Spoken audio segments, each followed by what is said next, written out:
film menjadi terlihat nyeleneh saat adegan sudah mencapai ending cerita. Adegan yang berdarah itu sangat terasa nggak realistis, merusak apa yang sudah dibangun di awal hingga pertengahan film. Adegan terbanting, terhempas ke pintu membuat film ini menjadi lebay.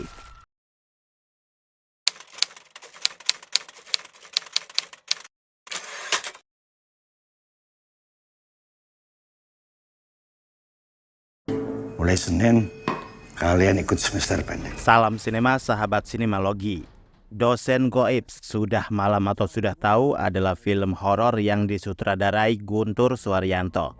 Film ini dibintangi Egy Fedli, Andy Arfian, Rain Wijaya, Ersya Aurelia, Annette Edwarda, dan lain-lain. Dosen Goib, Sudah Malam atau Sudah Tahu adalah film horor yang bercerita tentang Pak Bakti yang diperankan Egy Fedli, seorang dosen killer yang sangat ditakuti oleh semua mahasiswa di kampus. Kredibilitas dan nama baiknya dipertaruhkan ketika ada keempat mahasiswanya yang dinyatakan gagal dalam mata kuliahnya. Mereka diwajibkan mengambil SKS singkat untuk memperbaiki nilai. Sayangnya, kelas tambahan itu berubah menjadi pengalaman mengerikan hingga mereka terpaksa harus keluar kelas. Mengapa? Sudah malam atau sudah tahu? Kalian bisa membantu kami dengan klik tombol Super Thanks di bawah video. Kami akan sangat berterima kasih atas berapapun nominal saweran yang kami terima. Di company seakan gak capek untuk menjadikan kisah-kisah viral di sosmed yang disulap menjadi film-film ajaib yang bikin penonton heboh sendiri. Masih nempel diingatan film yang diadaptasi dari rekaman kesurupan korban pembunuhan yang sampai kini masih menjadi pergunjingan warga Konoha. Kemudian setelah Dosen Goib, sudah ngantri kisah viral anak mantu yang terlibat percintaan dengan ibu mertuanya. Seakan gak pernah habis kisah viral, dan itu masih dalam satu PH, belum lagi PH-PH yang lain. Dosen Goib, Sudah Malam atau Sudah Tahu sebenarnya sudah menjadi sebuah premis yang menarik. Dalam satu momen, para mahasiswa yang tidak lulus mata kuliah seorang dosen harus menjalani kelas tambahan di malam hari. Bukan nilai yang didapat, tapi horor yang dialami oleh mereka. Rupanya kisah Dosen Goib ini mengalami banyak sekali perombakan sana-sini, hingga terkesan film ini memberikan nyawa untuk sosok dosen goibnya.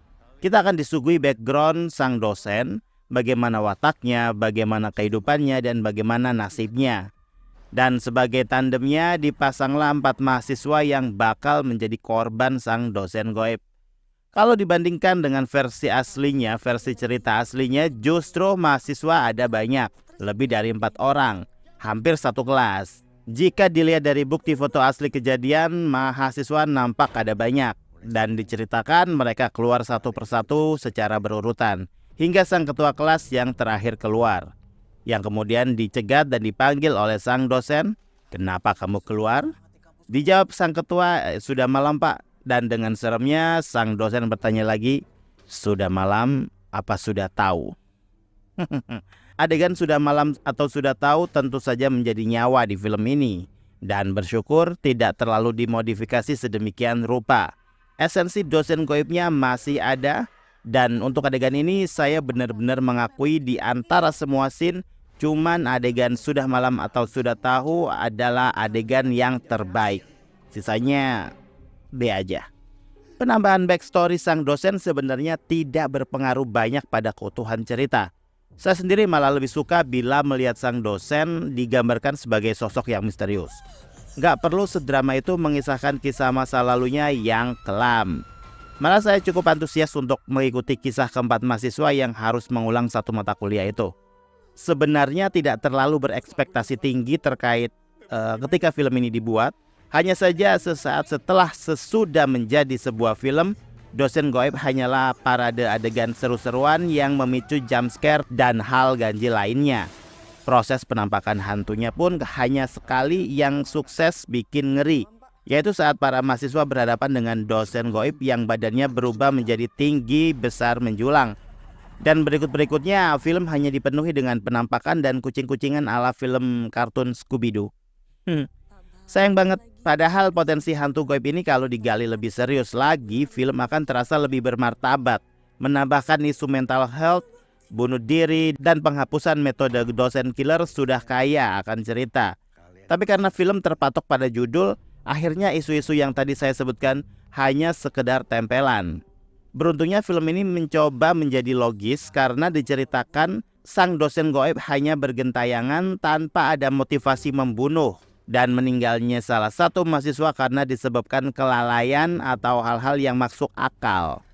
Jadi bukan karena dosen goibnya yang punya niat untuk membunuh ya. Jadi ini lebih ke karena mahasiswanya sendiri yang punya masalah. Jadi bukan dicekik setan atau dihempaskan ke udara hingga terpental jauh. Ya karena memang mahasiswanya mati dengan sendirinya karena ada halusinasi dan lain-lain. Hanya saja film menjadi terlihat nyeleneh saat adegan sudah mencapai ending cerita. Adegan yang berdarah itu sangat terasa nggak realistis, merusak apa yang sudah dibangun di awal hingga pertengahan film. Adegan terbanting, terhempas ke pintu membuat film ini menjadi lebay. Ingin nampak dramatis tapi malah bikin saya sinis. Sayang banget. Mungkin ini ada request deh kayaknya. Hayo, tahu nggak siapa yang request adegan-adegan yang menjual tanda kutip seperti ini? Padahal ya nggak menjual banget. Kalau dilihat-lihat sebenarnya performa Egy Fedri sudah sangat bagus di film ini. Kesan dosen killer sekaligus dosen goibnya pun lumayan nempel. Namun berbeda dengan pemain muda lainnya, beberapa di antaranya terasa kaku dan kurang maksimal. Hingga nampak over, sisanya ya main aman-aman aja. Belum lagi soal CGI yang awut-awutan, ada kasar banget, mancing emosi buat nontonnya. Adegan jatuh dari lantai atas adalah scene yang paling busuk. Padahal ada orang yang jatuh dan badannya penuh darah, berdarah-darah, mati. Tapi orang-orang reaksinya kayak ngelihat kucing mati. Waduh, neraka. Begitu juga dengan sound design untuk film ini yang kayak main tempel aja. Beberapa kali saya ngerasa kayak penambahan musik di sana-sini malah membuat film terasa alay, terasa berlebihan. Sudah cukup dengan sound menggelegar di setiap kali scene yang mengandung jump scare. Ditambah pula dengan musik-musik gak jelas yang bikin film ini kehilangan nuansa horornya. Dan pada akhirnya dosen goib sudah malam atau sudah tahu menjadi film yang biasa aja. Karena penggarapannya sangat kurang maksimal.